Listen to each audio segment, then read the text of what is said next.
Hey y'all, this is Christy from Teadoddles, and today I'm gonna show y'all how to take up a neckline that is way too wide on a shirt. This is just a basic long sleeve t-shirty type shirt, t-shirty.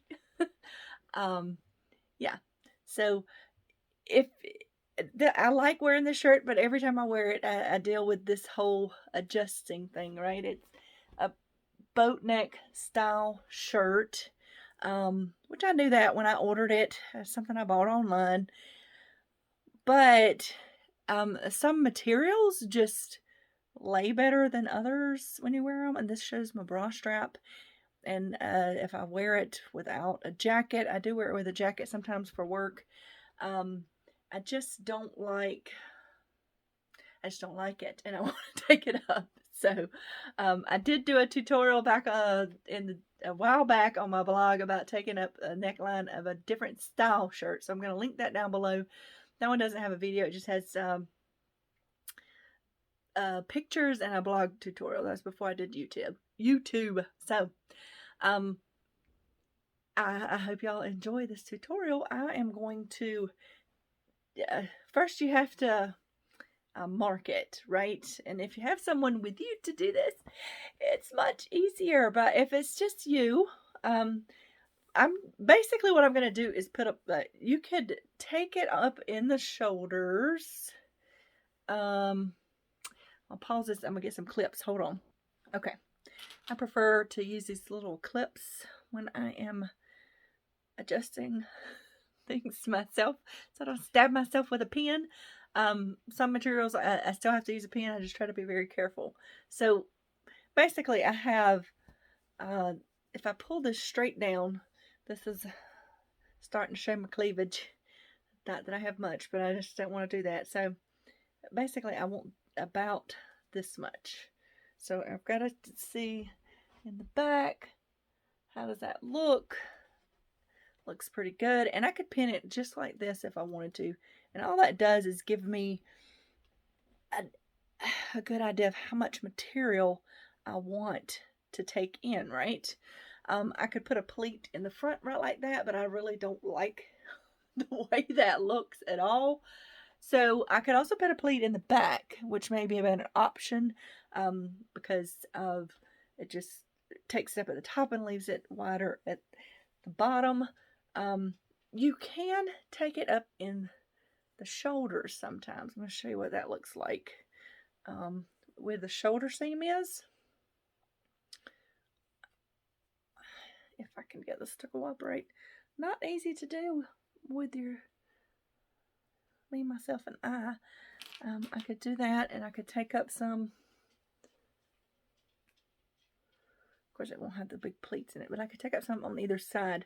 But what you'll notice if you do that, it will pull this up, but it can sometimes still be like that, and I don't like that either. So for this particular shirt, I wouldn't do an adjustment in the arms personally, because I want it to lay a certain way. So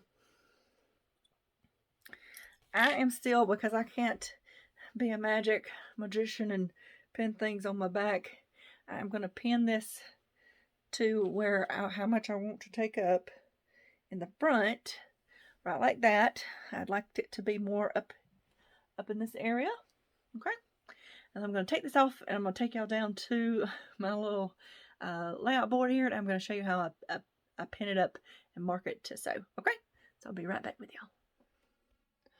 Okay, I have taken the shirt off. It is inside out because I want to make sure whatever I take up goes to the inside of my shirt.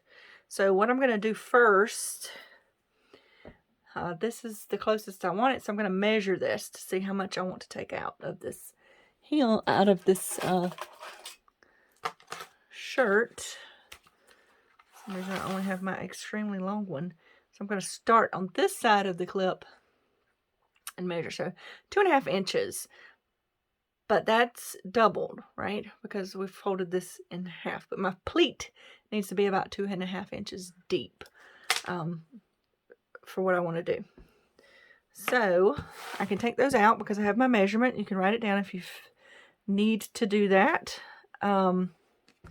So now, if you put the pleat in the front, it will certainly be more likely to keep your shoulder seams in the same place, right? I'm going to put it in the back, which is going to pull my shoulder seams back a little bit, which I'm okay with because I don't want my pleat in the front. And that's the reason I'm doing it in the back. If you don't want your shoulder seam to be off of your shoulder, I don't think anybody's going to notice that, then you're going to want to put your pleat in the front. But you just have to do it in a way that looks appealing, right? So I'm going to turn this right side out so we can see how it looks when I do this on the outside. So if I was to, I want to mark my centers of everything. So I'm going to take my shoulder seam to shoulder seam, and I can press that and mark. This is tailor's chalk, which I like to use for marking depending on what I'm doing. And I can come straight down and say that this is basically my center, right? If I was to, let me grab this. This will be easier to see. 2.5. So 1 1/4 to each side.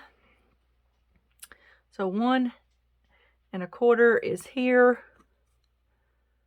Wait, is this correct? No, 1 1/4 here is this line. Those are 1/8 inch.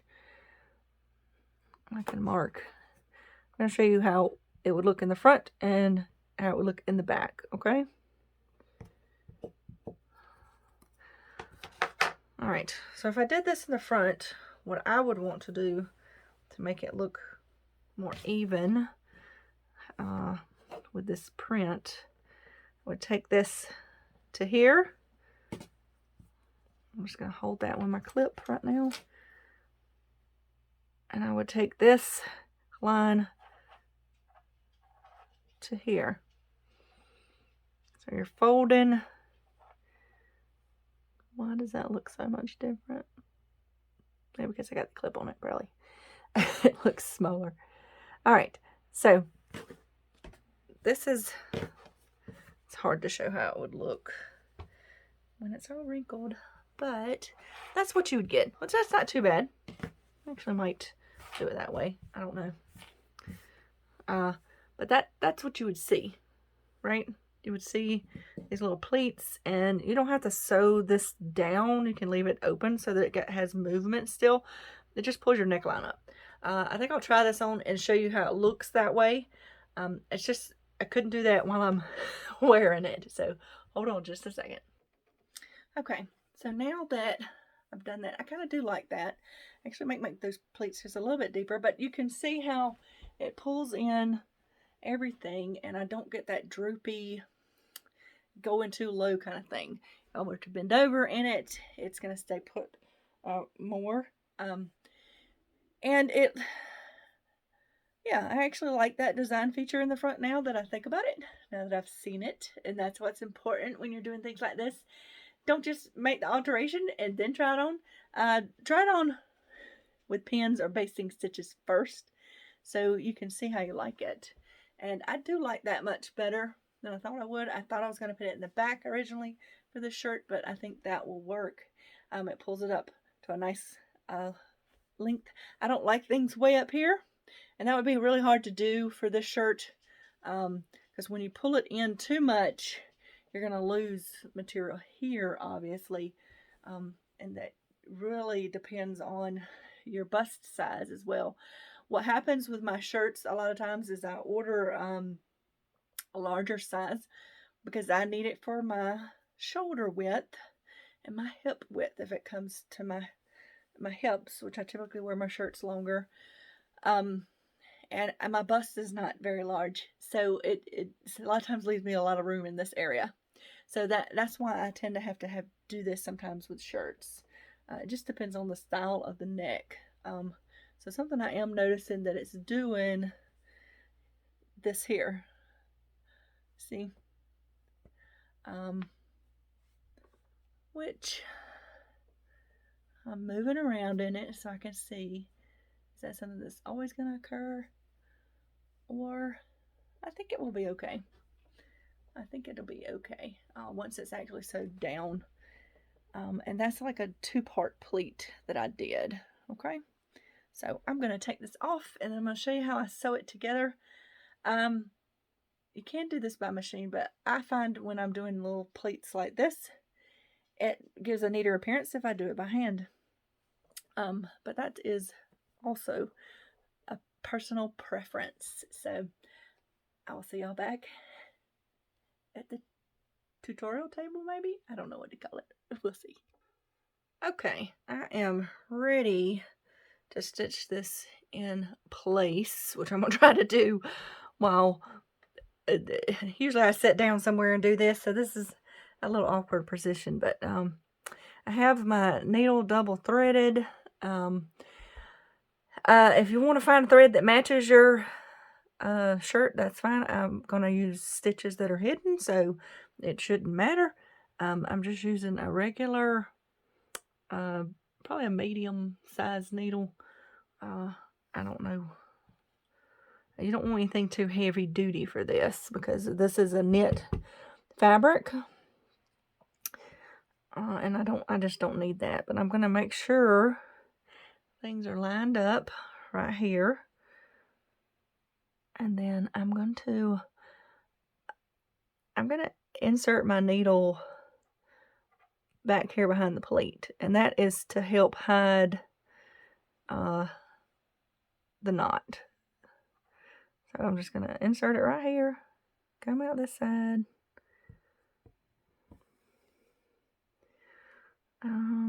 I could trim that off a little bit. Certainly. There we go. It's just easier to do before I get it stitched in. Alright.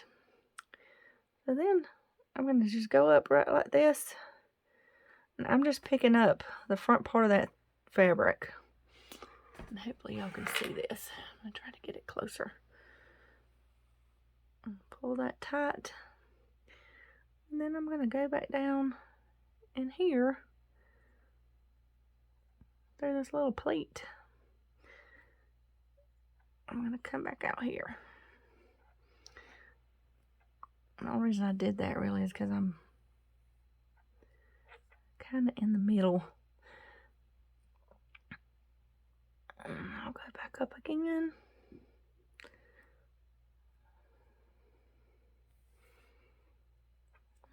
Don't pull too tight because you'll get little wrinkles you might not want. So that side should be very secure. Now, trying not to knock off my clip because I don't want to lose my other pleat. So now I'm going to go right here. I'm going to snake. All I'm doing is I'm just going straight through that fabric pleat, right? That just hides your stitches for you. There we go. I should have went just a little bit further because I want to be in this pleat. There we go. So now I need to turn this backwards so I can see what I'm doing. And I'm going to do the same thing I did on the other side. I'm going to go all the way, and you can, on the back, to the middle, pull that down. Then I go through this side.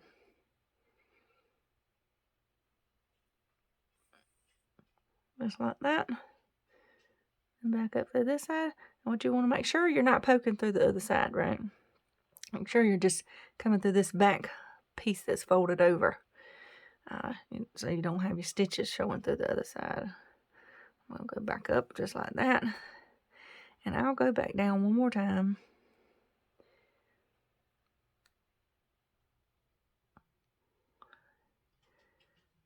Just to make it extra secure. There. And I'm only attaching it up here at the hem. If you want that pleat to lay flatter or something, you can go all the way down. You would iron it and press it, but that's a whole nother tutorial. This is a loose pleat, so to speak. Alright, so then I check my stitches and things, because this is stretchy. And I'm gonna come up in here, make me a knot to hide down in there. And I'm gonna come back out this way. And then, what did I do with my scissors? There they are. I can clip that off, and that knot's behind there.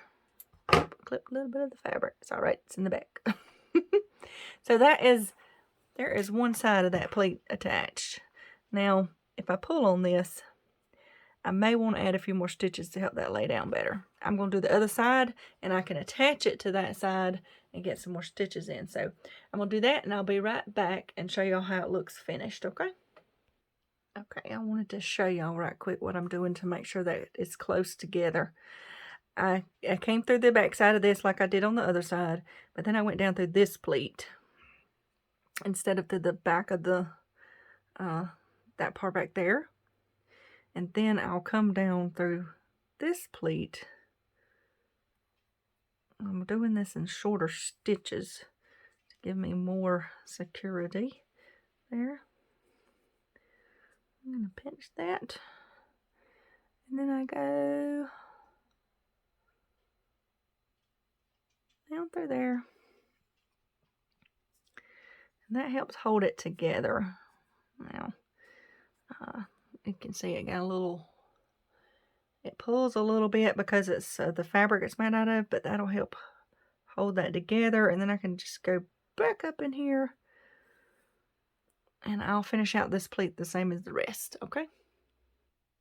Okay, I have finished stitching my shirt, although I have noticed since I put it on, you can see one of my stitches right there.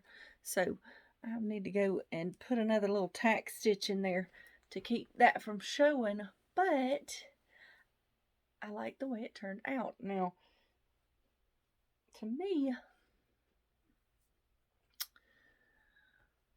this pleat seems like it's showing more, but it's probably just the way light is and everything.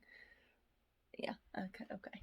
I just can't see this pleat as much as I can here, but it's probably where the pattern is and everything. But I like this now because I can wear it without constantly pulling up my shoulders or worrying that it's exposing me. Yeah, the only thing it does do is it's pulling right in here, but that would require more adjustments. I can deal with that over having a gaping neckline that I'm constantly fiddling with, because 9 times out of 10 I wear this up under a suit jacket that I have. So yeah, I like the way that looks, and that's how you can take up a neckline that's too big. And I will be linking down below the tutorial for a different neckline. It was a tank top, and it was a double layered type of thing. I think I did do a pleat in the front in that one as well, but I think I do have one. I'll have to look at my blog archives that I did it in the shoulder seam for a different one. Now I also have a video tutorial for adding a vent in the side of your shirt if it's too tight across your hips. I have bigger hips than I do upper, so sometimes I have that issue with shirts. So be sure to check that out too. And if y'all have any other alterations y'all would like to see for your clothing you already have, please let me know in the comments below, and I will try to make that happen. So y'all have a life lived creatively, and I'll see y'all next time.